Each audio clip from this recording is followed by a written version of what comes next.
тоқтанда дыққын бірдеңке деп билей береді. Сонда бір түсірейікші дегендей қылды енді, тренд түсірейікші деді. Сонымен бардым, бір-бірімізге қарап тұрмыз. Мен жақсы көремін деп айтыңыз дейді. Ойбай, іштен айтыңыз дейді. Таңшолпан тренд екен деп тұрсың. Иә, мен сонда бірдеңке түсіріп жатыр деп ойлап тұрмын. Мен сені жақсы көремін дедім, сонымен бүйтті. Қайсысын таңдайсыз деді. Мен мынау деп не істегенмін? Соска шығарып тұр ғой. Соска. Мен бұрын үйге бір соска алып қойғам. Не үшін алып қойғам білмеймін. Біреуі розовый, біреуі көк. Сонда соска алып қойғам, сөйтіп қолыма бүйтіп жасырдым да, сөйтіп мынау деді. Бүйтіп ашам. И дейді да шы. Әлі түсініп тұрған жоқ. Не бұл деймін ғой? Не бұл? Қандай цвет соска ол? Розовый. Содан кейін ба, розовый түсті жүр. Қыз деп жүрген. Сөйтіп деген результат шықты десем, сен бүйтіп Аллах тұр деп айтшы. Аузына келген сөз. Не дейді? Аллах тұр деп айтшы. Нанұрсын деп айтшы деген сияқты. Нанұрсын деген ширақ қой, Аллах куә деп айтшы деген. Аллах тұр деп бұлдағы. И сол жерден жылап, бүйтіп, сонымен мамаларға айту керек болады. Оны ХГЧ-ны тағы да тапсырыңыз деді. Екі күннен тағы да ХГЧ тапсырдым. Алмаз Құрмановичке звондап жатсың осы кезде, иә? Дамелиямен сөйлесіп бәрімен. Сөйтіп результаты келгеннен кейін Алмаз Құрмановичпен сөйлесіп отырмын. Я так рада деп қуанып жатыр ол жақта ол кісі. Саған деп шүкір деп. Сонымен мамаларымызға айттық. Мама қалай? Ол жақта енді біз жынды қылдық. 3 қыз тұрады дедім. Көздерін жұмасындар, тоже сонда бірдеңке түсіреміз дедім. Басқа бізде үйде съемка десең түсінеді. Басқа бірдеңке істесең что-то не то дейді. Сол үшін съемка дедік.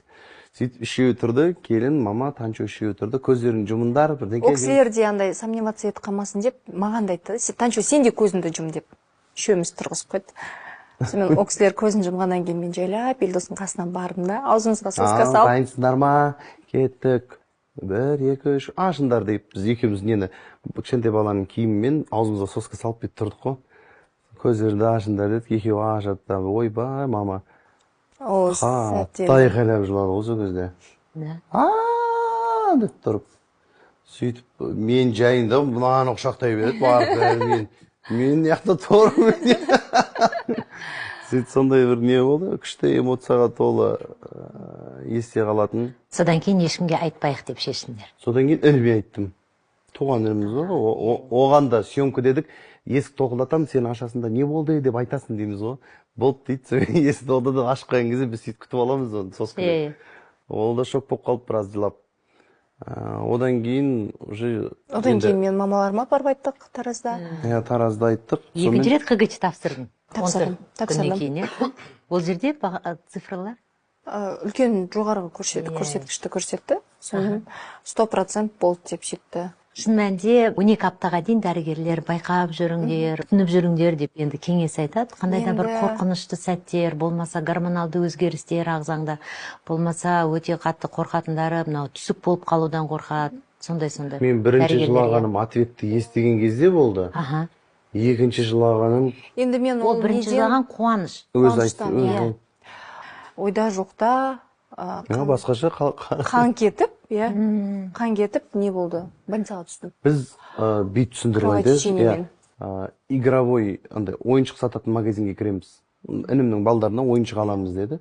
Кірген кезде ояқта біреу шар үрлеп жатыр да өғып. И сол шар бұрқ етіп жарылады, қатты жарылады, шошып қалады.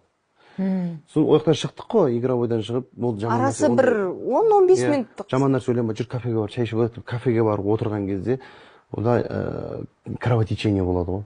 Полный. Уже ішім ауырып бастады, сонымен неге барам, уборныйға барам, уже қанды көремді, сразу Елдос қайтам, кеттік больницаға. Бұл далаға шығып жүгіріп кетеді. Жүгіріп далаға шығам, бітті, все, кетті. Қатты кетті. И мен көтеріп аламда, машинаға апарып кіргіземді, больницаға, прямой алып барам, клиникаға. Дәл алдындайдың апарып, каталкаға салат, уже қатты қан кетіп жатыр. Ішіне кіргізіп жібереді, мені шарттайды. Мен жылап жатырмын ана жақта. Мен уже все бітті деп ойладым. Мен бұның көзімше не істемей, нормально болды тан уайымдама Қанша апта еді ол кезде? Ол кезде кішкентай бір 5-6 апта еді. 5-6 аптасында сондай болды. И ана жақта енді мен масқара жылап жатырмын, жан-жағыма қарап жатқан жоқпын. Сөйтсем, жаңағы медсестралар нелер, Таңшолпан, жылама деп, мен сол кезде, мына кісілер бәрі мені танып жатыр ғой деп қоямын шеше. Атымды сұрап жатқан жоқ, уже біліп тұр да, Таңшолпан жылама деп, мен максимально тыныштандырып жатыр. Сонымен шейка жабық болуы мүмкін, сен жылама деген кезде мен бірақ кішкене не істедім, ондай да болады ма деп ше. Сонымен еще мен субботаға ма, воскресеньеге ма түсіп қаламын, УЗИ жоқ. Сонымен ол УЗИсті звондап шақыртып, неден дәрігерлер тексерді, жоқ, шейка жабық, нормально, все.